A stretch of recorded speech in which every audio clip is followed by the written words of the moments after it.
नमस्कार, hornbill TV में आपका स्वागत है और मैं आपके साथ प्रिया बिस्ट। बुलेटिन की शुरुआत करेंगे इस वक्त की बड़ी खबर के साथ।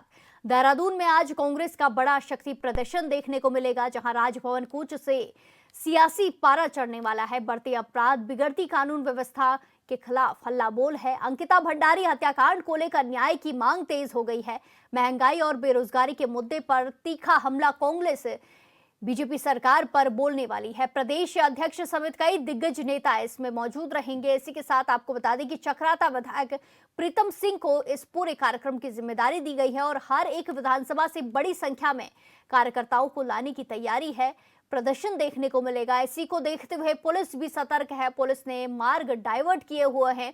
कांग्रेस का आज शक्ति प्रदर्शन देखने को मिलेगा। महंगाई, बेरोजगारी के मुद्दे पर तीखा हमला कांग्रेस की तरफ से आज बीजेपी सरकार पर होगा, जहां प्रदेश अध्यक्ष समेत कई दिग्गज नेता इस शक्ति प्रदर्शन में, इस रैली में शामिल होने वाले हैं। इसी के साथ साथ आपको बता दें कि चक्राता विधायक प्रीतम सिंह को इसकी जिम्मेदारी सौंपी गई है और हर एक विधानसभा से भारी संख्या में कार्यकर्ताओं को लाने की तैयारी है। भारी भीड़ जुटने की तैयारी है। ऐसे में देखना होगा कि ये जो कांग्रेस का प्रदर्शन है, ये शक्ति प्रदर्शन है, ये कितना बड़ा देखने को मिल सकता है, कितनी भीड़ इसमें देखने को मिल सकती है। सरकार को घेरने की पूरी तैयारी है, जहां बड़ी संख्या में कांग्रेस के कार्यकर्ता पहुंचेंगे और प्रदर्शन किया जाएगा। कांग्रेस की तरफ से बड़ा शक्ति प्रदर्शन किया जाएगा और बीजेपी को घेरने की तैयारी है। राजभवन कूच करने से सियासी पारा चढ़ेगा। राजभवन कूच करने के लिए कांग्रेस तैयार है, घोषणा की गई थी और आज राजभवन कूच कांग्रेस के कार्यकर्ता करेंगे। बढ़ते अपराध, बिगड़ती कानून व्यवस्था के खिलाफ ये हल्ला बोल कांग्रेस की तरफ से है। इसी के साथ साथ अंकिता भंडारी हत्याकांड को लेकर भी न्याय की मांग कांग्रेस की तरफ से तेज कर दी गई है। लगातार इस मामले में कांग्रेस प्रदर्शन कर रही है, आवाज उठा रही है और इसी के साथ महंगाई और बेरोजगारी भी लगातार प्रदेश में बढ़ रही है, जिसको देखते हुए कांग्रेस से इस मुद्दे को उठाने की कोशिश कर रही है और आज सचिवालय का कूच किया जाएगा। ऐसे में देखना होगा कि क्या कुछ प्रदर्शन में देखने को मिलता है, कितना अहम ये प्रदर्शन रहता है। चक्राता विधायक प्रीतम सिंह को इस पूरे कार्यक्रम की जिम्मेदारी सौंपी गई है।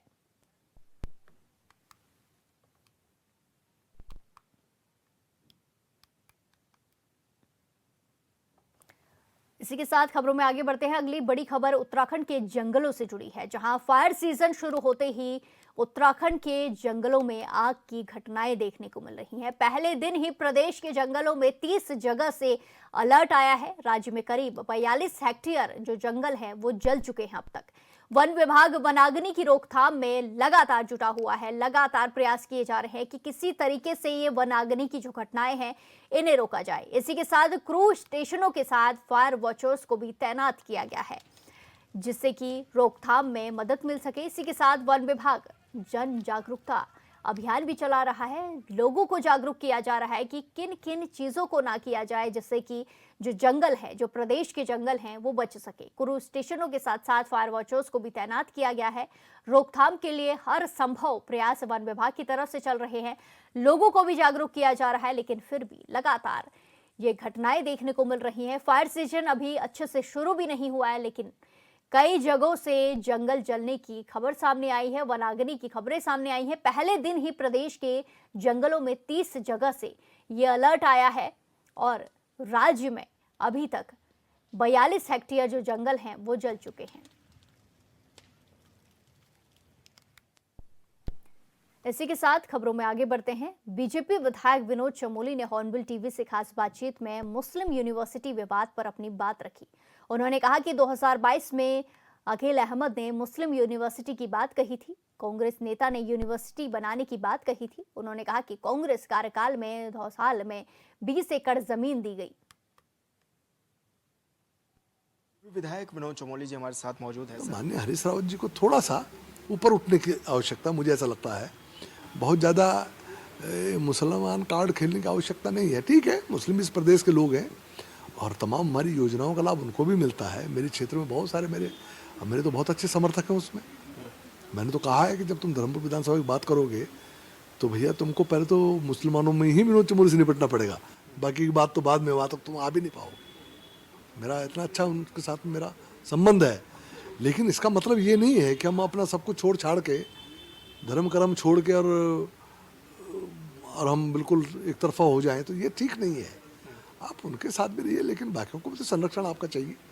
तो थोड़ा हैदराबाद जी को अपना थोड़ा विचार करने की आवश्यकता है, ऐसा मुझे लगता है। सर अभी थोड़े समय पहले ये भी देखा गया था कि एक युवक सामने आया, दीपक नाम, मोहम्मद दीपक नाम उसने बताया, कोटद्वार में बाबा शब्द को लेकर के गहमा गहमी थी। किस रूप में आप इस मैटर को भी देखते हैं, क्या कहेंगे? नहीं, गलत दिशा को जा रहा है। देखिए, मान लीजिए बजरंग दल से जुड़े हुए कुछ लोगों ने वहाँ पर अगर नाम बदलने की बात की, मैं उसको जस्टिफाई नहीं कर रहा हूँ। अगर ये लगता था कि गलत कर रहे हैं तो दीपक कश्यप के नाते खड़े होकर भी विरोध किया जा सकता है। उसके लिए मोहम्मद बनने की जरूरत नहीं है, ठीक है ना। अगर हमारे लड़के, हमारे नौजवान अगर इस तरह से मोहम्मद बनने की कोशिश करेंगे तो कहाँ जाएगा ये सनातन? मुझे बताओ ना, ये देश कहाँ जाएगा, ये समाज कहाँ जाएगा? उसके लिए सब करने की जरूरत नहीं है। आप खड़े रहिए ना, क्या दिक्कत है? हमारे क्षेत्र में तमाम मामले आते हैं कई बार, तो जब क्षेत्र में सही है गलत की बात आती है तो अगर मुसलमान लोग सही होते तो उनके पक्ष में भी खड़ा हुआ जाता है। तो उसके लिए मुझे कोई अली वली बनने की जरूरत तो है नहीं। मैं तो विनोद चमोली ठीक हूँ, तो विनोद चमोली के नाते मैं उनको संरक्षण भी देता हूँ। तो उसके लिए क्या आपको अपना नाम और धर्म और सब बदल देना चाहिए क्या? और जैसे उसने मोहम्मद कहा तो समर्थन की बिल्कुल ऐसी बाढ़ आ गई कि राहुल गांधी तक को ट्वीट करना पड़ गया। आप बताओ ना, तो क्या ठीक दिशा में समाज जा रहा है क्या? कि देश में युवा ठीक दिशा में जा रहा है क्या? अरे आप अब किसी मुसलमान को मान लो हिंदू की मदद करनी हो तो भाई कर सकता है ना, कौन रोक रहा है? हमको करनी होगी तो हमें कौन रोक लेगा? उसके लिए अपने अपने धर्म बदलने की जरूरत तो है नहीं। हमने कभी नहीं चाहा कि कोई मुसलमान हिंदू बन जाए, हमने कभी नहीं चाहा। तो अपने धर्म पर कायम रहे, हम अपने धर्म पर कायम रहे। लेकिन जो जीवन मूल्य हैं, उनके यहाँ जो अच्छे जीवन मूल्य हैं उनको अपनाएं, हमारे अच्छे जीवन मूल्य हैं उनको अपनाएं, और सब अपने धर्म पर कायम रख के समाज को आगे बढ़ाएं। क्या दिक्कत है? सर एक विषय यह भी है कि राजधानी देहरादून में जिस तरह से मामले, आपराधिक घटनाएं बढ़ रही हैं, हत्याएं हो रही हैं, क्राइम कैपिटल बन रहा है, किस रूप में आप लोग देख भी रहे हैं और इसको किस तरह से कंट्रोल भी किया जा सके? देखिए, ये इंडिकेटर है कि उत्तराखंड के अंदर जो आपराधिक प्रवृत्ति के लोग हैं ये उनकी शरणस्थली बनता जा रहा है और यहाँ का अमन चैन छिन रहा है। तो सरकार को गंभीर होना पड़ेगा, क्योंकि ये सीधी सीधी चुनौती इस्टेब्लिशमेंट को भी होती है, सरकार को भी होती है। तो हमको इस प्रदेश को अपराध प्रदेश बनने से रोकने के लिए कड़े कदम उठाने की आवश्यकता है, मेरा ये मानना है। तो मैं माननीय मुख्यमंत्री जी से भी ये मैं चर्चा भी की थी और आगे भी चाहूँगा कि पुलिस को थोड़ा सा खुली छूट दें, थोड़े खुले हाथ दें और किसी भी तरह से इसको रोकने की आवश्यकता है, इस पर सख्त होना पड़ेगा। देखिए, भारतीय जनता पार्टी रोज इलेक्शन लड़ती है, डेली। अगर हम एक नया आदमी जोड़ते हैं तो ये मान के चलते हैं एक आदमी हमारा और बढ़ गया, तो चुनाव में एक परिवार का वोट हमारा बढ़ गया। तो हम डेली इलेक्शन में होते हैं और हमारा जो संगठनात्मक जो ढांचा है और जो हमारे क्रियाकलाप हैं वो हमेशा लगातार चलते रहते हैं, कंटिन्यूटी में है, वो कोई सीजनल नहीं है, वो हमेशा कंटिन्यूटी में। तो हम चुनाव के लिए हमेशा तैयार रहते हैं और आज भी हमारी एक्टिविटी चल रही है। अब कल भी यहाँ कोर ग्रुप बैठक हो रही है, उनमें चर्चा भी होगी। तो हम लोग लगातार तैयार हैं, चुनाव कभी भी होंगे तो हम तो ताल ठोक के बैठे रहते हैं कि कब चुनाव हो और कब हम अपना जौहर दिखाएं। सर मेरा अंतिम सवाल ये है कि जिस तरह से राजधानी की आप भी चिंता करते हैं और लगातार ये भी देखते हैं कि सड़कें आज बनती हैं कल खोद दी जाती हैं, अक्सर ये इस तरह के मामले आते हैं, इस पर आप भी कई बार नाराजगी जता चुके हैं। आपको नहीं लगता सर बार बार सड़कें बनना, बार बार उनको तोड़ देना लोगों को परेशानी होती है? देखिए, एक तो विभागीय तालमेल की कमी है, दूसरी एक व्यवहारिक कठिनाई क्या है कि शासन में तमाम योजनाएं एक साथ चल रही होती हैं।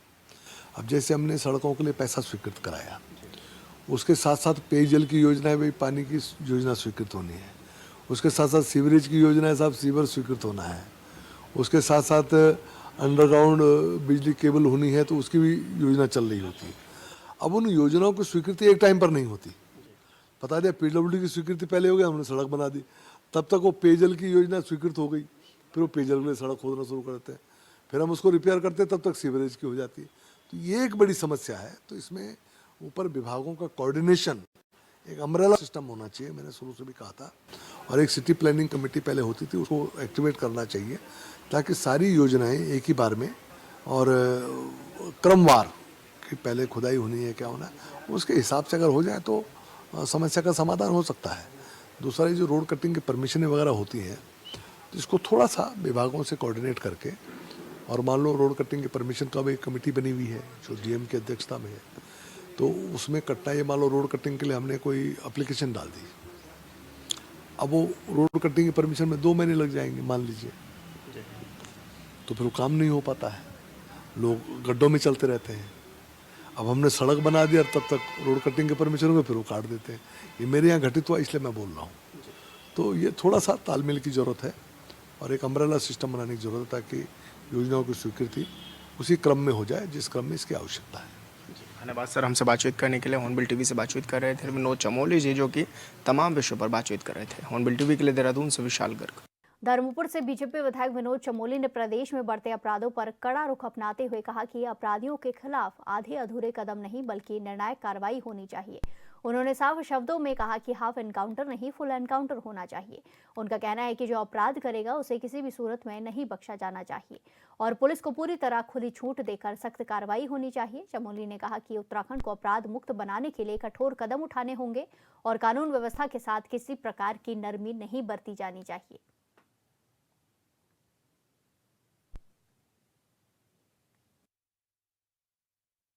निश्चित तौर पर पुलिस को खुली छूट मिलनी चाहिए। अपराधी अगर कोई अपराध कर रहा है तो उसको बख्शा नहीं जाना चाहिए। और मैं तो इस पक्ष का आदमी, हाफ इनकाउंटर क्यों, फुल इनकाउंटर क्यों नहीं हो सकता है, तो उस स्तर पर जाना चाहिए और पुलिस को खुल के काम करने देना चाहिए। माननीय मुख्यमंत्री जी को कहना चाहिए कि मुझे अपराध मुक्त उत्तराखंड चाहिए, आपको जो करना वो करिए। हाँ, ये ठीक है, उनको भी सीमा में रहने की जरूरत है, वो उसका दुरुपयोग न करें, लेकिन अपराध रोकने के लिए जो किया जाना है वो किया जाना चाहिए। श्रीनगर गढ़वाल के सिरीकोट स्थित सिरीकोट विद्या मंदिर में भव्य विराट हिंदू सम्मेलन का आयोजन किया गया। कार्यक्रम में बड़ी संख्या में श्रद्धालु, सामाजिक कार्यकर्ता, महिलाएं, युवा समेत कई विद्यालयों के छात्र छात्राएं शामिल हुए। सम्मेलन का मुख्य उद्देश्य समाज में सांस्कृतिक जागरूकता, संगठन और सकारात्मक सामाजिक मूल्यों को सुदृढ़ करना रहा। कार्यक्रम में लोक गायक सौरभ मैठानी और महिमा उनियाल के गीतों पर लोग जमकर थिरकते नजर आए। इसकी रक्षा कौन करेगा? आज जो हिंदू सम्मेलन का कार्यक्रम था, ये आरएसएस के 100 साल पूरे होने पर पूरे भारतवर्ष में एक कार्यक्रम कराया जा रहा है, जिससे एक बहुत अच्छा हिंदू समाज को मैसेज दिया जा रहा है कि हम जितने भी पूरे भारतवर्ष में हिंदू हैं उनको एक संगठित होने का एक बहुत अच्छा सुंदर मैसेज दिया जा रहा है। और आज हमारा ये सम्मेलन श्रीनगर सिरकोट गंगानाली के सरस्वती विद्या मंदिर के प्रांगण में संपन्न हुआ, जिसमें लगभग हमारे 1000 तक लोग इसमें मौजूद थे। और इस कार्यक्रम में हमारे आरएसएस के केंद्र प्रचार प्रमुख श्री संजय जी उपस्थित थे और सिरकोट के लोकल जो हमारे व्यास हैं उन्होंने बहुत अच्छा संबोधित किया। और हमारे इस गढ़वाल विश्वविद्यालय के हिंदी विभाग के एचओडी श्रीमती गुड्डी देवी मौजूद थी। यहाँ पे लोक गायक के माध्यम से कई भजन बच्चों के कार्यक्रम भी किए गए, लोक गायक भी आए थे यहाँ पे। हाँ, उत्तराखंड के लोकप्रिय गायक सौरभ मैठानी भी उपस्थित थे, उनके साथ उनकी सहायिका भी थी और समस्त टीम थी, जिन्होंने आज बहुत भव्य प्रस्तुति दी और जिससे आज पूरा सम्मेलन भव्य रूप से गदागद हो गया, लोग गदागद हो गए उससे। आज इस स्थान पे पहुंचा हिंदू विराट सम्मेलन, जो यहाँ पे आयोजकर्ता श्री लखपत भंडारी जी हैं और उन्होंने कई समय से बार बार चेतना के लिए, चैतन्यता देने के लिए, सबको एक करके हिंदू धर्म को जागृत करने के लिए, एक होने के लिए ये उन्होंने जो विचारधारा छेड़ी है, हम सबको उसी विचारधारा के अनुसार चलना चाहिए और उस मार्ग पर हमको प्रशस्त होकर के एकजुटता दिखानी चाहिए, ताकि हम अपने धर्म को बचा सकें, अपने सनातन को बचा सकें और उस संस्कृति को बचा सकें जो संस्कृति विलुप्त हो रही है। अच्छी बात है, उन बच्चों के माध्यम से भी जब उनको बच्चों में ये संस्कार होला, वे के बाद वही नाट्यशाला में आना छन, वे तो प्रयोग करना छन, यही तो हमारी संस्कृति थी। हमारी संस्कृति तो कण कण पर विराजमान थी, पल पल पर विराजमान थी। हमारे हर एक लीला होनी, हमारे एक पांडव लीला भी होती, कृष्ण लीला भी होती, राम लीला भी होती, देवताओं का मंडाण भी होने, यही तो हमारी संस्कृति थी। और ये संस्कृति के माध्यम से उनसे हम आशीर्वाद भी लेना, उनसे हम शिक्षा भी लेना। आज विद्या मंदिर सिरकोट में हिंदू विराट सम्मेलन एक भव्य और दिव्य संस्कृति संस्कार परंपरा और हमारे हिंदुत्व को जो सुरक्षित करना था यो कार्यक्रम छ अपने आप में उल्लेखनीय छ और पूरा प्रदेश भर में ये कार्यक्रम चलना छन। आज अपनी संस्कृति को प्रचार प्रसार करना होता है। मैं तभी ये सौभाग्य मिली कि जो मेरी मातृशक्ति है, जो मेरे भाईबंध छा ऊँ ते झुमाणो ऊँ ते भजन सुनाणो को और ऊँ ते ये हिंदू धर्म का साथ साथ जो हमारे उत्तराखंड की लोक संस्कृति है वे कार्यक्रम रखने को मौका मिली। और आदरणीय भंडारी जी को, लखपत भाई साहब को, उनकी पूरी टीम को मैं अनंत दिल की गहराइयों से आभार व्यक्त करता हूँ कि इतना अच्छी मातृशक्ति था, अच्छी पब्लिक से मेरू परिचय कराना को अवसर में प्रदान करें। बहुत बहुत धन्यवाद सबसे पहले तो आप सभी का जो ये कार्यक्रम करवा रहे हैं और बहुत अच्छा लग रहा है क्योंकि यहाँ पे हमारी संस्कृति को बचाने के लिए, हमारे जो रीति रिवाज हैं उसके लिए बहुत ही अच्छे तरीके से यहाँ पे कार्यक्रम करवा रही है संस्था और अच्छा लग रहा है काफ़ी। इसके लिए जो भी हमारे नियम कानून हैं उसका अगर सरकार अच्छे से लागू करे सब पे तो तब सही हो जाएगा।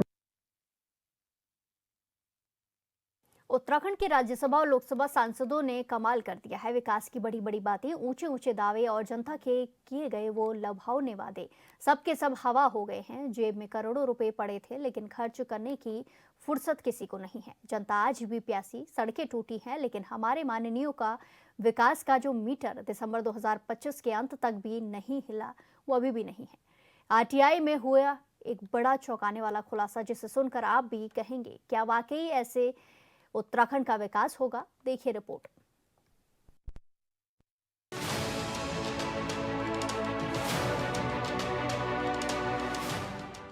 विकास की ये तस्वीर डराने वाली है। आरटीआई कार्यकर्ता नदीम उद्दीन ने जो जानकारी ली है वो हैरान करने वाली है। 5 लोकसभा और 3 राज्यसभा यानी कि कुल 8 सांसदों को 95 करोड़ 90 लाख की सांसद निधि आवंटित हुई है, जिसमें से 49 करोड़ 5 लोकसभा सांसदों को और 46 करोड़ 90 लाख रुपए 3 राज्यसभा सांसदों को दिसंबर 2025 तक आवंटित हुए हैं। उत्तराखंड के सांसदों के वर्तमान कार्यकाल में पूर्ण कार्यों पर कुल 7 करोड़ 8 लाख और जारी अधूरे कार्यों पर दिसंबर 2025 तक कुल 10 करोड़ 65 लाख रुपए की धनराशि खर्च हुई, जो कुल आवंटित धनराशि का 18% है। देखिए, हमने पूछा कि भाई सांसद हैं हमारे, जो लोकसभा के सांसद हैं 5 और राज्यसभा के सांसद हैं, उन्होंने अपनी सांसद निधि जो उन्हें आवंटित हुई है उसका खर्च कितना किया है। उत्तराखंड के 8 सांसदों को कुल 95 करोड़ 90 लाख की सांसद निधि मिली थी, लेकिन साहब खर्च हुए सिर्फ 18%, यानी विकास की तिजोरी पर ताला लटका है और चाबी कहीं खो गई है। अब सुनिए सुस्ती का असली खेल। इसमें लोकसभा के 5 सांसदों की पूर्ण कार्यों पर 2.089 करोड़ रुपए और अधूरे या फिर गतिमान कार्यों पर 1.191 करोड़ रुपए की धनराशि खर्च दर्शाई गई है, जो कुल आवंटित धनराशि की केवल 7% है। राज्यसभा के 3 सांसदों की आवंटित निधि में से पूर्ण कार्यों पर खर्च 4 करोड़ 99 लाख और चल रहे कार्यों पर 9 करोड़ 46 लाख दर्शाया गया है, जो कुल आवंटित निधि का 31% है। ये सूचना ग्राम में विकास आयुक्त, इसका नोडल डिपार्टमेंट है, उसने पूरे प्रदेश की ये विवरण उपलब्ध कराया दिसंबर 2025 तक का। तो बड़े चौंकाने वाली स्थिति सामने आई। इसमें यह है कि पूरे जब हमने टोटल किया सारा का सारा तो 95.90 यानी 95.90 करोड़ रुपए की तो सांसद निधि सारे सांसदों को मिली, लेकिन जब खर्च की बारी आई तो केवल 18% जो है इसमें से खर्च हुई। सांसद निधि खर्च के मामले में लोकसभा सांसदों में सर्वाधिक निधि 18% खर्च करने वाले नैनीताल उधम सिंह नगर सांसद अजय भट्ट हैं। दूसरे नंबर पर 14% सांसद निधि खर्च करने के साथ टिहरी गढ़वाल सांसद माला राज लक्ष्मी शाह है। अन्य तीनों गढ़वाल सांसद अनिल बलूनी की 0, अल्मोड़ा सांसद अजय टमटा और हरिद्वार सांसद त्रिवेंद्र सिंह रावत की दिसंबर 2025 तक सांसद निधि से 1% से कम धनराशि खर्च दर्शाई गई है। राज्यसभा सांसदों में सर्वाधिक सांसद निधि 47% नरेश बंसल, दूसरे स्थान पर 27% कल्पना सैनी और तीसरे स्थान पर 6% महेंद्र भट्ट की दिसंबर 2025 तक खर्च हो सकी है। जो सांसद कार्य प्रस्तावित कर रहे हैं तो वो अधिकारी को उंगली मार के बैठ जा रहे हैं, उसमें से 232 कार्य जो है अधिकारियों द्वारा ही स्वीकृत नहीं किए। सांसद ने भेज दिए प्रस्ताव करके, लेकिन वो स्वीकृत नहीं किए। और स्वीकृत कार्यों में से भी जो है 87 कार्य जो है दिसंबर 2025 तक प्रारंभ मिली। इसमें जो सांसदों की बात है, तो खर्च करने में जो सबसे अव्वल हैं, वो हमारे सांसद हैं, नैनीताल उधम सिंह नगर सांसद जो है जिनकी सबसे ज़्यादा खर्च हुई है 18%। और दूसरे स्थान पे 14% खर्च करने वाले टिहरी गढ़वाल सांसद हैं श्रीमती माला राजलक्ष्मी शाह जी, लोकसभा में। और अन्य 3 सांसदों की स्थिति तो इतनी खराब है कि अनिल बलूनी की तो शून्य दिखाई है, अल्मोड़ा सांसद अजय टमटा और हरिद्वार सांसद त्रिवेंद्र सिंह रावत की 1% से कम दिखाई गई है इस स्टेटमेंट में। और राज्यसभा सांसद इनसे आगे हैं, उसमें जो है 47% नरेश बंसल की है, दूसरे स्थान पर 27% कल्पना सैनी ने खर्च की है और तीसरे स्थान पर 6% जो है महेंद्र भट्ट ने दिसंबर 2000। नैनीताल उधम सिंह नगर सांसद अजय भट्ट ने दिसंबर 2025 तक सांसद निधि से कुल 316 कार्य प्रस्तावित किए, जिनमें 229 कार्य स्वीकृत किए गए। उसमें से 54 कार्य पूर्ण हो चुके हैं और 154 पर कार्य चल रहा है, जबकि 21 कार्य शुरू नहीं हो पाए हैं। टिहरी गढ़वाल सांसद माला राज्य लक्ष्मी शाह ने 128 कार्य प्रस्तावित किए, जिनमें से 89 कार्य स्वीकृत किए गए हैं, 11 कार्य पूर्ण हो चुके हैं, 64 पर कार्य चल रहा है, जबकि 14 कार्य दिसंबर 2025 तक शुरू नहीं हो पाए। अनिल बलूनी के 4 कार्यों में से 2 स्वीकृत। गढ़वाल सांसद अनिल बलूनी ने अपने वर्तमान लोकसभा सांसद कार्यकाल में कुल 4 कार्य प्रस्तावित किए हैं, अधिकारियों को स्वीकृत किए हैं। 1 कार्य पूरा हो चुका है, 1 पर कार्य चल रहा दर्शाया गया है, जबकि दिसंबर 2025 तक शुरू न होने वाले कार्य शून्य है। अल्मोड़ा सांसद अजय टमटा के स्वीकृत 4 कार्यों में से 2 कार्य शुरू होना और 2 कार्य गतिमान दर्शाया गया है। वहीं इस पर कुल निधि के 1% से भी कम 0.041 करोड़ रुपए खर्च होना दर्शाया गया है। हरिद्वार सांसद त्रिवेंद्र सिंह रावत के प्रस्तावित 16 कार्यों में से अधिकारियों ने 10 कार्य स्वीकृत किए हैं, जिनमें से 1 कार्य पूरा हुआ है और 5 पर कार्य चल रहा है, और जबकि 4 कार्य शुरू नहीं हो पाए हैं। मुझे लगता है जो सांसद निधि है उसके जो प्रस्ताव दिए जाते हैं सांसदों के द्वारा, उनकी जो कार्य प्रगति होती है उसमें और प्रस्ताव देने में उसमें थोड़ा अंतर हो सकता है, लेकिन सभी सांसदों के द्वारा अपनी सांसद निधि को समयबद्ध तरीके से खर्च किया जाता है। और कुछ कार्य प्रगति नहीं होने के कारण या प्रस्ताव कई प्रकार से जो प्रस्ताव दिए जाते हैं वो अलग अलग कार्यों की कई बार जो उसके नियमावली है सांसद निधि के खर्च करने की, उसमें भी अंतर होता है, इसलिए हो सकता है विलम्ब हो। लेकिन हमारे सांसद अपनी सांसद निधि को विकास कार्यों में पूर्ण रूप से खर्च कर रहे हैं। ये बिल्कुल पूरी तरह से सभी सांसद लगे हुए हैं। ये आंकड़े महज नंबर नहीं है, ये उत्तराखंड की उस उम्मीद का गला घोटना है जो जनता ने वोट देते समय पाल रखी थी। अगर 232 काम अधिकारियों की मेज पर अटके हैं तो सवाल उठता है, हमारे सांसदों का अपने ही सिस्टम पर कितना प्रभाव है? क्या अधिकारी बेलगाम है या सांसद खुद विकास को लेकर गंभीर नहीं है? जब तक 95 करोड़ का ये फंड फाइलों से निकलकर पहाड़ों की सड़कों और स्कूलों तक नहीं पहुंचेगा, तब तक देवभूमि का विकास सिर्फ एक चुनावी जुमला बनकर रह जाएगा। शासन ने जवाब देना होगा और सांसदों को अपनी सुस्ती छोड़नी होगी, वरना आने वाले वक्त में जनता अपने वोट की चोट से इन आंकड़ों का हिसाब जरूर चुकता करेगी। Bureau report, hornbill TV.